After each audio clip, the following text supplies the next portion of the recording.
यार ये कहावत सुनी आपने कभी कि दो की लड़ाई में तीसरे का फायदा हो गया। और मतलब जो एक चीज, दो दो लोग आपस में एक चीज के लिए compete कर रहे हैं और तीसरा आदमी उसका फायदा उठा के चला गया। और इस तरह की चीजें बेसिकली, वैसे तो देखो यार, आप लोग समझ ही गए होंगे मैं किस चीज के बारे में बात करने वाला हूँ। टाइटल में ही मेंशन है। एंड ऑफ कोर्स, देखो यार, मैच के रिव्यूज ना हम लोग इस वीडियो में बात नहीं करते बिकॉज हमने, आपने वीडियोस देख ही लिए होंगे, बाबा के वीडियो देख लिया होगा, मोहक का वीडियो देख लिया होगा, लिवरपूल का तो कल खैर वॉच अलोंग ही हुआ हमारे चैनल पे, तो आपने वो सारी बातें सुनी होंगी। बट मैं थोड़ा बात करना चाहता हूँ कि जो चीजों के लिए कंटेंशन चल रहा है, चाहे वो मतलब टाइटल की बात हो, चाहे वो टॉप 4 टॉप 5 टॉप 6 की बात हो, चाहे फिर वो और भी चीजें हों, उसके बारे में ना थोड़ा बात करते हैं इस पर्टिकुलर वीडियो में, starting with the title. And title में as of now I think इसमें 3 matches basically, the not the matches themselves, सब थोड़ी बहुत डिस्कशन तो मैच के बारे में हो ही जाती है, बट द गेम्स देमसेल्व्स उसकी उतनी बात मेरे को नहीं करनी है। बट मेरा एक सवाल है आप लोगों से, और मुझे कमेंट सेक्शन में बताओ, आपको क्या लगता है कि क्यों ऐसा नहीं हो सकता है कि एस्टन विला एक टाइटल विनिंग रन पे जा सकती है, और क्यों ऐसा नहीं हो सकता है कि एस्टन विला एक टाइटल जीत सकती है? क्योंकि अगर आप चीज मतलब ऑब्वियसली उसके अगेंस्ट में जो चीजें हैं वो तो बहुत सारी हैं। अब जैसे कोई बोलेगा यार उनको एक्सपीरियंस नहीं है, उनके पास वो प्लेयर्स नहीं है, उनकी उनके उनकी स्क्वाड कंपेयर टू आर्सेनल या कंपेयर टू मैनचेस्टर सिटी, जो उनके दो मेन कंपेटिटर्स इस पॉइंट पे 28 दिसंबर 2025 पे जो उनके दो मेन कंपेटिटर्स माने जा रहे हैं, उनके कंपैरिजन में उनकी स्क्वाड उतनी अच्छी नहीं है। और ये सच है, इसमें कोई प्रॉब्लम नहीं है। एस्टन विला ने ऑफ कोर्स हमारे लाइफ टाइम में प्रीमियर लीग टाइटल या इंग्लिश टाइटल नहीं जीता है, तो ये सारी चीजें उनके फेवर में नहीं है। बट हियर्स अ थिंग, उनके ऊपर वो प्रेशर भी नहीं है। अगर आप मतलब बाकी सारी चीजों की बात करो, उनके पास एक ऐसा मैनेजर है जिसने प्रूव किया हुआ है अपने आप को अलग अलग कॉन्टिनेंट्स में, अलग अलग सिचुएशंस में उसने अपने आप को प्रूव किया। Don't don't get me wrong, मैं पेप गार्डियोला से खास करके कंपेयर नहीं कर रहा हूँ, मिकेल आर्टेटा ने भी बहुत अच्छे से अपनी टीम बनाई है। बट माय पॉइंट इज कि ये इतना मतलब कभी कभी जब जब ये बातें होती हैं तो क्यों ऐसा लोग बोलते हैं कि ये तो पॉसिबल ही नहीं है। अभी भी मैं बोलूंगा कि मेरे लिए अगर आप बोलोगे कि प्रीमियर लीग प्रोबेबल्स, मेरे लिए आर्सेनल सबसे ऊपर है, उसके बाद वेरी क्लोज मैनचेस्टर सिटी, और उसके काफी नीचे एस्टन विला है। लेकिन मुझे ऐसा लगता है कि ये ऐसा क्यों पॉसिबल नहीं है कि वो एक टाइटल चार्ज पे जा सकते हैं। अगर आप जिस तरह से एस्टन विला के मैचेस चले हैं या जिस तरह से एस्टन विला खेल रही है, अगर आप चेल्सी वाले मैच की बात करो, सबसे पहले उसी पर्टिकुलर मैच की बात करते हैं, मुझे ऐसा लगता है कि चेल्सी इस मैच में मतलब obviously not as favourites because Aston Villa ने पिछले 11 या 12, आई थिंक 12 मैचेस या 13 मैचेस जीत के आ रहे हैं वो लगातार। इट इज प्रीमियर लीग में 13 मैचेस ऑन द बाउंस जीतना इज अ बिग अचीवमेंट। अगर आप ऐसा करते हो तो यू आर इनवेरिएबली, आप एक बहुत अच्छे पोजीशन में आ जाओगे, मोस्ट लाइकली आप टाइटल विनिंग कंटेंशन में आ जाओगे। अगर यही चीज मैं बता रहा हूं, अगर यही चीज कोई और टीम ने किया होता, या लिवरपूल ने किया होता, या मैनचेस्टर सिटी ने किया होता, या आर्सेनल कर रही होती, तो हम बोलते कि ये तो टाइटल फेवरेट्स हैं। Now coming to this particular match, यार देखो, पहले हाफ में आई थिंक चेल्सी बहुत अच्छा कंट्रोल बना के रख रही थी, बहुत अच्छा चेल्सी ने ऑफ कोर्स एक गोल भी स्कोर किया, और चेल्सी काफी आराम से मैच कंट्रोल में था चेल्सी के। लेकिन मुझे ऐसा भी लगता है कि that was also by design, and this is why मैंने जो पॉइंट शुरू में बोला कि उनाई एमरी को आपको थोड़ा सीरियसली लेना चाहिए। मुझे ऐसा लगता है कि that was also by design. I think Unai emery को पता था कि जो इंटेंसिटी चाहिए, जो चीज को वो गेम चेल्सी तक ले जाना चाहते हैं, away from home Stamford bridge easy जगह नहीं है जाके मैच जीतने के लिए। वहां पे आप 90 मिनट तक चेल्सी को अटैक करके प्रेस करके मैच नहीं जीत सकते थे। यहाँ पे एक गेम चेंजिंग सब्स्टिट्यूशन वो करते हैं और ऑली वॉटकिंस को लाते हैं। ऑली वॉटकिंस ऑफ कोर्स उन्होंने ब्रेस स्कोर किया और एस्टन विला को मैच जिता दिया। चेल्सी के पॉइंट ऑफ व्यू से यही चीजें थोड़ी गलत हो गई। अब मतलब सबने बात की है इसके ऊपर कि गिटेंस का क्या वैल्यू है, और डेलैप ने इस मैच में क्या किया, पामर बहुत फॉर्म में नहीं है, पामर और इस्तेबाओ को आप साथ में क्यों नहीं खिला सकते, आपने फोफाना को स्टार्ट क्यों नहीं किया, ये सारी चीजें हैं। और चेल्सी के पॉइंट ऑफ व्यू से सारी चीजें सही हैं।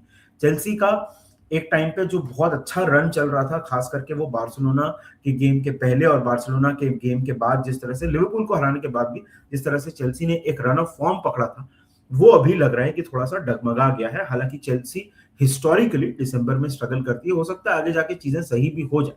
But speaking of the title race and speaking of Aston Villa, यार ये मुझे ऐसा लग रहा है कि अगर अब 18 गेम वीक्स हो चुके हैं, हम तो बोलते हैं कि 18 मैचेस के बाद आपको टेबल को सीरियसली लेना पड़ेगा, तो अगर आप सीरियस टेबल को देखोगे, they are right hot on their tails. Manchester City के भी और आर्सेनल के भी। अगला मैच एस्टन विला का आर्सेनल के साथ है, और एस्टन विला दो चीजें कर सकती है उस मैच में। और अब थोड़ा आर्सेनल के मैच की बात करते हैं इसके बाद से। और एस्टन विला दो चीजें कर सकती है उस मैच में। एक तो they can put a proper grain of doubt in Arsenal's mind, क्योंकि ऑब्वियसली मैनचेस्टर सिटी से 2 पॉइंट पीछे है, और अगर एस्टन विला ने उस मैच में आर्सेनल को हरा दिया, डबल कर दिया, तो आप बोलोगे एक तो कि Manchester city will be very very happy कि उन्होंने उनको वो मतलब एडवांटेज मिल गया। और मैन सिटी अभी बहुत अच्छे रन ऑफ फॉर्म पे है, उनके उनके मैच की भी थोड़ी सी ब्रीफ में बात करेंगे हम नॉटिंघम फॉरेस्ट वाले। बट अगर विला ने आर्सेनल को हरा दिया, तो I think Villa are right into it, right in the smack of the season. 19 game weeks Villa एकदम वहां पे आ जाएगी, और वहां पे विला को सीरियसली लेना पड़ेगा। मैं तो बोल रहा हूं अभी भी आउटसाइड चांस है, मैं ऐसा नहीं बोल रहा हूं कि विला टाइटल जीत जाएगी, बट मैं बोल रहा हूं विला टाइटल जीत सकती है। ये इतना आउटरेजियस प्रेडिक्शन भी नहीं है, ये इतना आउटरेजियस थॉट नहीं है। कमिंग टू आर्सेनल वाला मैच, देखो यार आर्सेनल के मैच में मुझे ऐसा लगता है कि I think Arsenal obviously man of the match तो डेविड राया थे। उनका खास करके वो जो सेव उन्होंने निकाला, that was absolutely brilliant. Odegaard what a finish, absolutely amazing. थोड़ा गोल स्कोरिंग का प्रॉब्लम आर्सेनल के साथ हो रहा है। ये मैच आइडियली 2-0 2-0 2-1 होने के बाद 3-1 4-1 भी हो जाना चाहिए था। आर्सेनल ने जिस तरह से चांसेस क्रिएट करना, चलो ठीक है, अब कुछ लोग बोलेंगे कि यार नहीं चांसेस उतने क्रिएट नहीं किए थे, but okay, but at least goal scoring positions में आर्सेनल आ रही थी, और उन्होंने वो चीज वहां पे एडवांटेज नहीं लिया उसका। उस चक्कर में थोड़ा बहुत नर्वी मोमेंट्स आर्सेनल के लिए क्रिएट हो गए थे। अब ये कुछ लोग बोलेंगे, और 100% गलत भी नहीं बोलेंगे, कि यार ये तो थोड़ा पैटर्न बनता हुआ दिख रहा है आर्सेनल के साथ, कि हर मैच में थोड़ा बहुत उसको इंटरेस्टिंग सा बना देते हैं, कहीं ना कहीं कुछ ना कुछ हो जाता है आर्सेनल के साथ। और ये बात सच है। मुझे ऐसा लगता है कि आर्सेनल का defence is absolutely strong, and कल के मैच में ब्राइटन के साथ भी हमने वही देखा। एंड गोलकीपर को मैं डिफेंस में इंक्लूड कर रहा हूँ। Some one absolutely brilliant save and some very good saves by David Raya, and उसकी वजह से आर्सेनल ने यहाँ पे पॉइंट्स ड्रॉप नहीं किए, नहीं तो मैन सिटी और आर्सेनल लेवल हो जाते पॉइंट्स पे, और उसके बाद फिर that doubt starts to creep in, and वो आगे भी हो सकता है, खैर वो बात अलग है। बट आर्सेनल नेट ये मैच उन्होंने अपने डिफेंस के बेसिस पे निकाल दिया। मुझे लगता है defensively Arsenal is the best team in the league, कुछ लोग बोलेंगे in the world, and that is why मेरे हिसाब से they are favourites for the title. But Manchester City are hot on their tails. कल की परफॉर्मेंस आर्सेनल की not very exciting. Second half में खास करके कुछ चांसेस क्रिएट किए थे ब्राइटन ने, जो आर्सेनल ने अच्छे से डिफेंड कर लिए, और उसके बाद आर्सेनल ने ये मैच मैनेज कर लिया। So good defensive, great defensive performance. Raya was absolutely brilliant, but this is the time जहां पे Arsenal need to push away. और खास करके एस्टन विला वाला जो मैच है अगला वाला, वो क्रिटिकल है। कुछ सीजन डिफाइनिंग मैचेस होते हैं, and I think this is that season defining match. वो मैच आर्सेनल के लिए जीतना उतना ही जरूरी है जितना एस्टन विला के लिए है, अगर उनको अपने टाइटल चार्ज को, दुनिया को सीरियसली निलवाना है। कमिंग टू मैनचेस्टर सिटी, देखो यार मैनचेस्टर सिटी ने भी बहुत आराम से ये मैच नहीं जीता। नॉटिंघम फॉरेस्ट ने थोड़ा परेशान कर दिया था, खास करके सेकंड हाफ में इक्वलाइज करने के बाद एक दो चांसेस थे। Man City obviously, Rayan Cherki की बात हमने की है, I think he is been on an amazing run of form. कल उन्होंने फिर से गोल स्कोर किया। He has been the difference for Manchester City. और कभी कभी आप जैसे देखते हो कि जब हालैंड गोल स्कोर नहीं करते तो एक थोड़ा चिंता होती है कि भाई कौन करेगा क्या नहीं करेगा, यहाँ पे वो एक चीज होती है। तो but all is well, I think Man City are have caught the pace, and Arsenal will need to be careful because Arsenal के अगले कुछ मैचेस, खास करके अगला मैच जो है वो इंटरेस्टिंग है। सो ये तीन टीम्स हैं जो मुझे ऐसा लगता है टाइटल रेस में इन्वॉल्व होंगी। I think it's a 3 horse race. Villa का अनलेस एकदम एब्सोल्यूट एक ड्रॉप ऑफ आ जाए, क्योंकि यार देखो कॉन्फिडेंस एक बड़ी चीज होती है। हम लोग दूसरी टीम्स के बारे में बोलते हैं कि कॉन्फिडेंस में अगर आप खेलते हो तो आप निकाल निकाल के जीतते चले जाते हो। तो यही कॉन्फिडेंस एस्टन विला का भी है। They are on a great run of form और कुछ भी हो सकता है। सो टाइट जहां तक टाइटल रेस की बात की जाए तो ये 3 टीम्स हैं, ये 3 फैक्ट, ये कुछ फैक्टर्स हैं जो मुझे ऐसा लगता है कि टाइटल रेस में जो इंपॉर्टेंट होंगे। आप मुझे बताना कमेंट सेक्शन में। उसके बाद आते हैं हम टॉप 4, टॉप 5, टॉप 6 की रेस में, और उसमें मेरे ख्याल से जो टीम्स इन्वॉल्व हैं वो हैं Chelsea, Liverpool, Manchester United. Villa को तो चलो मैंने उसमें रख दिया, बट बाकी अगर आप न्यूकासल वगैरह को इंक्लूड करना चाहो, बट चलो जिनके मैचेस हुए हैं उनकी बात कर लेते हैं। मैन यूनाइटेड ने न्यूकासल के अगेंस्ट एक बहुत इंपॉर्टेंट विन निकाला है। I think it was a proper tale of two halves. Again जैसे मैंने बोला, बहुत ज्यादा मैच की बात नहीं करेंगे, हम इम्पैक्ट्स और उसके इफेक्ट्स की बात करेंगे। I don't think it was a match that was very convincing for Manchester United. Obviously, Bruno Fernandes missing थे, injuries हैं, डिफेंस में आई थिंक हेवन की परफॉर्मेंस काफी अच्छी थी। I think Matheus Cunha was absolutely amazing, बहुत ही अच्छा ब्रूनो के एब्सेंस में। जब ब्रूनो इसके पहले मैनचेस्टर यूनाइटेड के लिए नहीं खेले थे तो 7 में से एक भी मैच मैनचेस्टर यूनाइटेड नहीं जीती थी, and that is why this win is very very important. Second half was not good. Second half was not very convincing. But defensively, I think Manchester United put up a great performance, और this is why they have put themselves in a great position. अगर आप top 4, top 5, जो चलो top 6 बोलते हैं उसको, top 6 की अगर आप बात करो, वहां पे मैनचेस्टर यूनाइटेड ने अपने आप को बहुत स्ट्रॉन्ग पोजीशन में डाल दिया है। ऑल्सो बिकॉज अगले 3 फिक्सचर्स जो है मैनचेस्टर यूनाइटेड की, Wolves, Burnley, Leeds, these are absolutely easy fixtures, and ये अगर आप as a Manchester United fan बात करोगे तो ये जीतना बहुत जरूरी है। अगर ये जीत जाते हैं तो फिर चैंपियंस लीग वाले जो कंटेंशन होता है उसमें मैनचेस्टर यूनाइटेड बहुत स्ट्रांग हो जाएगी। जहां तक परफॉर्मेंस की बात की जाए, I think first half was very good against Newcastle. Obviously match एक दिन पहले हुआ था तो मैं कुछ दिन 2 दिन रुक के बात कर रहा हूँ, बट फर्स्ट हाफ में I think Manchester United looked very good. लेकिन सेकेंड हाफ में स्पेशली जो सब्स्टिट्यूशंस किए गए, कैसेमीरो का किया गया और फिर जो दूसरे प्लेयर्स को जो सब्स्टिट्यूट किया गया, लुक शॉ वगैरह सबको हटा दिया गया, that was not very good. Newcastle का मुझे एक प्रॉब्लम लगता है, देखो यार ये मैंने अपने स्टेट ऑफ प्ले में जब मैं एनिमेज के साथ कर रहा था तो मैंने बोला था, न्यूकासल का मुझे एक प्रॉब्लम लगता है कि उनका पैटर्न ऑफ प्ले सिमिलर है। अगर उनका आपने आउटलेट रोक दिया, आउटलेट मतलब goal scoring outlet which is Nick Woltemade, अगर उनको आपने रोक दिया तो मोस्टली आप मैनचेस्टर यूनाइटेड को, सॉरी न्यूकासल यूनाइटेड को आप रोक लोगे, और वही चीज मैनचेस्टर यूनाइटेड ने की। They need to build on this and it was a good performance. Speaking of the जो दूसरी टीम है जो कि मेरी टीम है, लिवरपूल वर्सेस वुल्व्स, उसकी बात करते हैं। Obviously the big news is Florian Wirtz ने गोल स्कोर कर दिया है and Liverpool are as of now 4th on the table.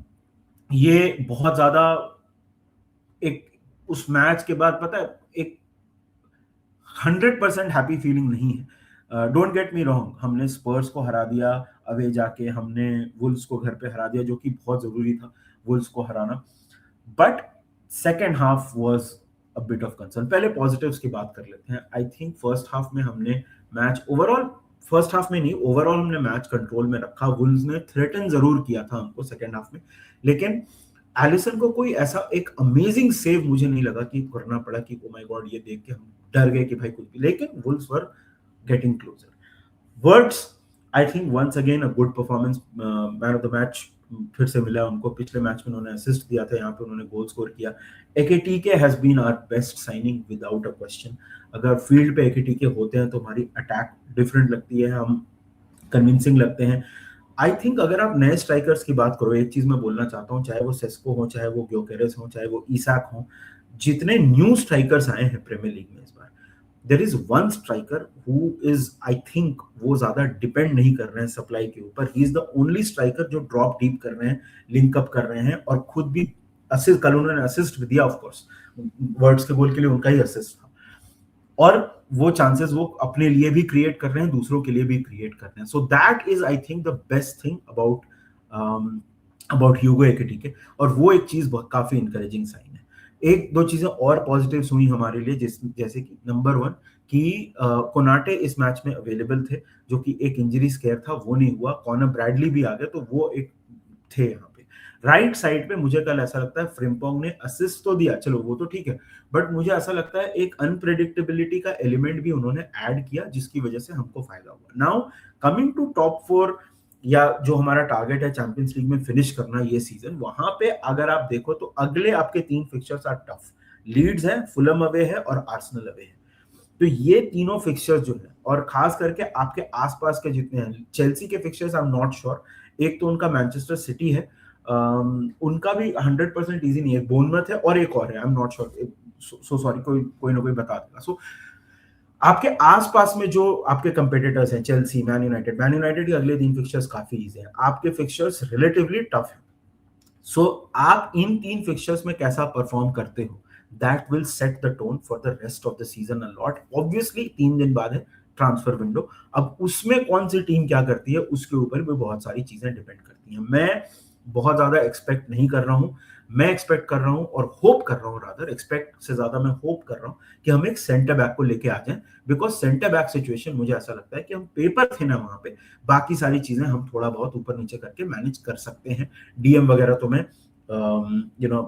Summer में शायद हम एड्रेस करें वो पर्टिकुलर चीज को, तो करें, बट अदरवाइज मुझे लगता है सेंटर बैक होपफुली हमें जल्दी से जल्दी लेके आ जाए तो बहुत ज्यादा जरूरी है।